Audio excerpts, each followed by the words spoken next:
حكيت لي ليه عن دنيتك، وريتني ليه جنتك. حكيت لي ليه عن دنيتك، وريتني ليه جنتك. معلش يا قلبي اتحمل، نصيبنا نعمل ايه؟ حبيبنا كده مبسوط، مادام مبسوط خليه. معلش يا قلبي اتحمل، نصيبنا نعمل ايه؟ حبيبنا كده مبسوط، مادام مبسوط خليه. افرح يا حبيبي افرح، انا عايزك بس راضي، بس يا ربي تفرح، تعبي ما يجيش عالفاضي. افرح يا حبيبي افرح، انا عايزك بس راضي، بس يا رب تفرح. افرح تعبي ما يجيش عالفاضي. واللي انت سايبني عشانهم يا ربي يقدروك، مش هرتاح يا حبيبي لو مرة زعلوا. انا مش هلعزم تاني، لا لا لا لا لا لا لا، انا ممكن فيها اموت. الله الله.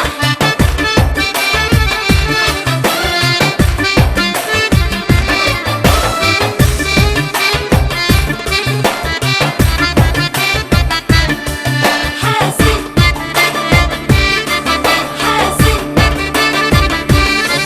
حاسب ترجع متأخر، كان عندي قلب ومات. خلينا الله يهدي وابعد عننا بالذات. حاسب ترجع متأخر، كان عندي قلب ومات، خلينا الله يهدي وابعد عننا بالذات. خلي مديت له ايدك يفرح وما يستناش، يمكن بغرامه يفيدك بحاجات انا معرفهاش. مدت له ايدك. يفرح وما يستناش. ما هي مختلف المعاناة التي تعاني منها المرأة بصفة عامة في المناطق الجبلية؟ السلام عليكم. تيشرفني انني حضرت لهذا المؤتمر الدولي اللي كان تيضم 5000 امراه من كل دول العالم. بالنسبه لي كانت واحد التجربه اللي تمناها اي امراه، وكنت سعيده لانني في اول بدايه ديالي كنت مشيت في لو دروا جوستيس. هاد لو دروا جوستيس هي واحد الجمعيه اللي كتطلع هنا عندنا الجبال، هنا فين عرفناها حنا، كتدعم النساء اللي في وضعيه صعبه. ما هي أهداف هذه الجمعية؟ الاهداف حسب التصريحات ديالها هي مثلا في حالي انا عطاتني واحد لوغ ميسيون باش نمشي نمثل هاد النساء اللي هما كيتعايشوا هاد الوضعيه اللي هي صعيبه، كيتزوجوا صغار، كيعانيوا من الفقر، كيعانيوا من الهشاشه، كيعانيوا من واحد العنف اللي هو نفسي، وواحد العنف اللي كيتمارس عليهم هما باقيين صغار. بالنسبه لي انا فاش وصلت لهذا المؤتمر كان الهدف ديالي ماشي هو هدف شخصي، وانما الهدف ديالي بحال المثيلات ديالي في الجبال، لان حتى انا كنعيش نفسهم نفس الوضعيه. باللي وصلت للدنمارك وصلت للمؤتمر، كان مؤتمر اللي هو يتمناه اي امراه تحضر ليه. ما هي مختلف المداخلات التي دارت حول هذا الموضوع؟ المداخلات اللي كتدور حول هذا الموضوع، انا كان عندي واحد البروغرام، لقيت مترجم كيستناني، هو حضر معايا في ندوات صحفيه، حضر معايا في لقاءات تلفزيونيه، حضر معايا في لي راديو. هضرنا على الحاله ديالي بصفه شخصيه، هضرت على التصريحات اللي كتعاني منها المراه بصفه عامه، عطيت كيفاش كنتعايشوا في الوضعيه الحقيقيه، كيفاش كتعيش المراه الجبليه في الوضعيه الصحيحه. مثلا حنا اللي كنشوفوا مثلا في التلفازه عندنا الحقوق ديالنا، او عندنا مثلا واحد نسبة التقدم اللي حنا وصلنا ليها، مثلا كنشوفوها غير في التلفازه ولا كنشوفوها غير في الاعلام، من الحقيقه اللي كنتعايشوا فيها المراه عندنا في الجبال باقا كتعيش واحد المستوى دنيء، واحد ما تفتقدوا حتى الشروط ديال الانسانيه، يعني ما كاينينش هذوك الشروط الانسانيه، ما كاينينش. بالنسبه للمؤتمر اللي انا حضرت ليه، شفت بلي ان كاينين ناس شخصيات كبار مهمه في الدوله وفي العالم كله اللي يعطيو مثلا الاراء ديالهم وتيعطيو الافكار ديالهم، وحنا استفدنا منهم. لقيت بلي ان كاين واحد الفرق كبير بزاف. هاد الناس اللي كيدعموا هاد الناس في وضعيه صعبه، بالنسبه لي انا راه شويه قاصحه باش نعرف اننا حنا راه نساء يتاجر بنا في الغرب. ان ما عرفت كيفاش نوصل لك هذه المعلومه. حنا هاد الناس اللي كيوصلوا مثلا لهاد المؤتمرات وكيدعيو انهم راهم جمعيات حقيقيه وكيدعموا هاد النساء، هاد النساء راه ما كيوصلهم والو. هاد النساء راه مجرد ارقام. هل هناك فرق ما بين المرأة في المناطق الجبلية في الدول العالم الثالث وهناك فرق أيضا في الدول المتقدمة؟ هل هناك فرق؟ اكيد كاين فرق.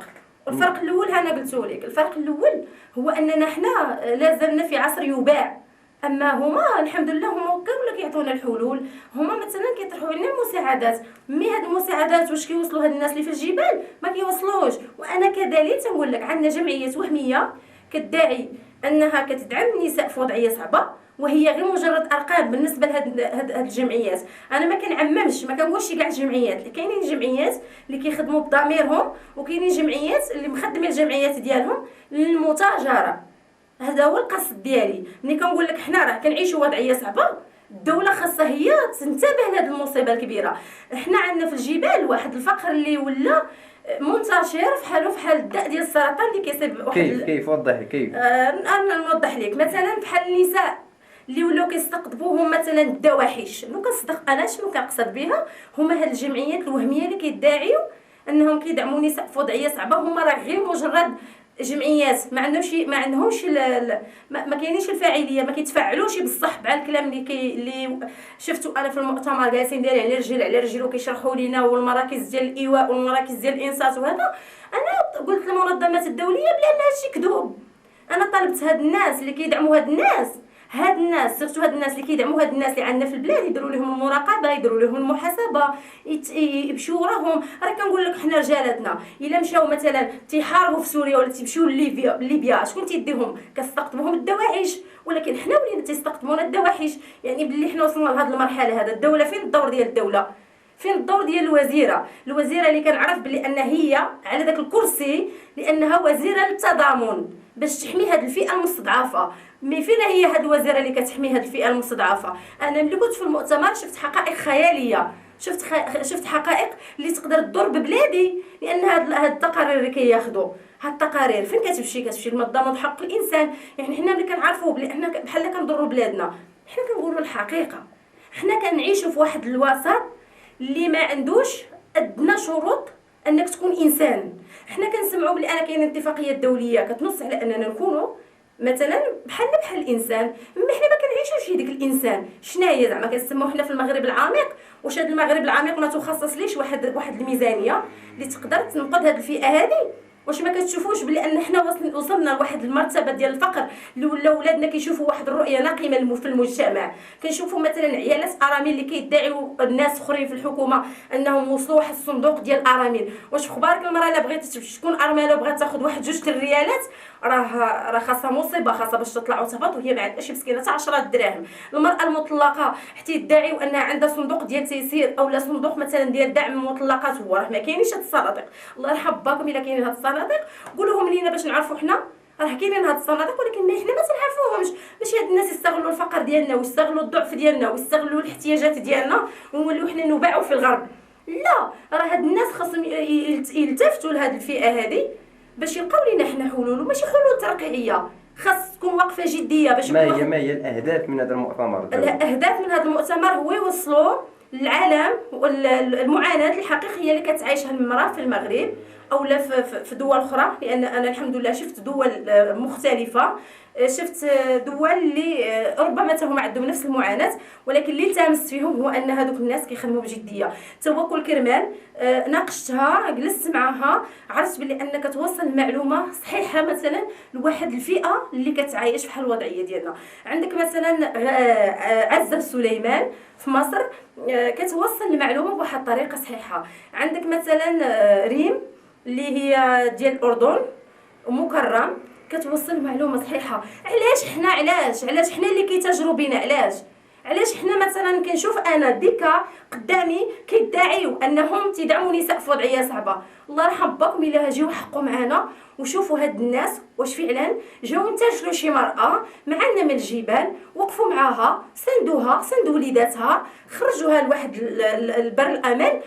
متفقين هنا نقولوا علاش راه بصح راه العمل الجمعوي راه زوين، ولكن المتاجره احنا ما نقبلوهاش. وسيرتو النساء الجبليات وسيرتو الامازيغيات، سيرتو المراه اللي هي في وضعيه صعبه، راه ليست للبيع. انا كنصح هاد الناس اللي عندهم خبره في هذا المجال وخبره في المتاجره، تنقول لهم ساقف لكم بالمرصاد حتى الموت، ان ما نخليش شي واحد اللي باقي يطلع لنا الجبل ويتاجر بالنساء ديالنا. بالنسبه لي هذه راه اهانه كبيره، والدور الدوله هنا فين خاصها تدخل، فين خاصها تحمينا. الدور ديال سيدنا، لان سيدنا هو راعي ديال الدوله كلها، اللي هو امير المؤمنين. تنقول له انا يا امير المؤمنين، راه النساء ديالك ولاو كيتباعوا، راه الاطفال ديالك ولاو كيتشردوا، راه الازواج ديال هاد النساء راه ولاو كيهاجروا من البلاد، ولا حنايا نمشيو نعيشوا في شي بلاد اخرى من غير بلادنا. راه حرام. حنا ما كنتسماو مغاربه وعندنا لا كارت ناسيونال شنو هي مغاربه. الاستفادات اللي استفدتي من هذا المؤتمر الدولي؟ استفدت باللي حنا كنعيشوا واحد اللعبه كبيره. استفدت واحد التجربه اللي نقدر نقولها لك، واحد التجربه اللي حنا مجرد ارقام على اتفاقيات دوليه اللي كتضرب واحد المرتبه عاليه بزاف. واحد الناس اللي واصلين كيوصلوا لنا حنا المعلومه انهم كيدعمونا، هما راه ما كيدعمونا من حتى حاجه. دوك الناس كيتاجروا بينا باش يوصلوا واحد المعلومه غلطه للغرب، انهم انا نعطيها لك بواحد التفسير اخر، تسول بنوع راقي. هنا كنحاربوا حنا المتسولين اللي تيكونوا حدا البنكه ولا حدا الطوموبيلات ولا في الشارع، ولا هذا راه تسول من نوع الرقي. بالنسبه لهاد الجمعيات اللي كيدعيوا انهم راه تيدعمونا، هما راه ما كيدعمونا ما حتى حاجه، كياخذوا واحد الدعم على ظهر هاد النساء اللي حنا في هاد الوضعيه هادي. وبالنسبه للناشد الاميره ميري، وكنشكرها لانها تعاملت معايا مزيان، وتنشكر كاع الناس اللي كانوا في المنظمه ديال كافينفو، كنشكر الناس اللي تلاقيتهم في الدنمارك، تنشكر كاع الناس اللي ضمنوا مع القضيه ديالي لا وطنيا ولا عالميا، كنشكر الناس الصحفيين اللي تنتراسل انا وياهم وتناخذ من عندهم افكار. وهذا كنشكر كاع الناس اللي تراسلت معهم وضمنوا معايا في هذه القضيه ديالي. وكنقول بان كما طلبت الاميره ميري قدام المجتمع الدولي وقلت لها بلي كنطالب تحقيق في هذا الموضوع، انا مازال كننتظر اننا نحققوا في هذا الموضوع، نحققوا في هذه التجاره اللي واحد النوع اللي خصنا نحطوها كسؤال في البرلمان، نحطوها مثلا في القضاء. انا راه ما يمكنش ليا غادي نحارب عصابات، هادو بالنسبه لي انا راهم عصابات كيتاجروا بالناس، واحد النوع اللي هش، واحد النوع اللي فقير، واحد النوع اللي عنده غير الله سبحانه وتعالى. تنتمنى من الدوله تلتفت لهذا الموضوع وتحقق في هذا الموضوع.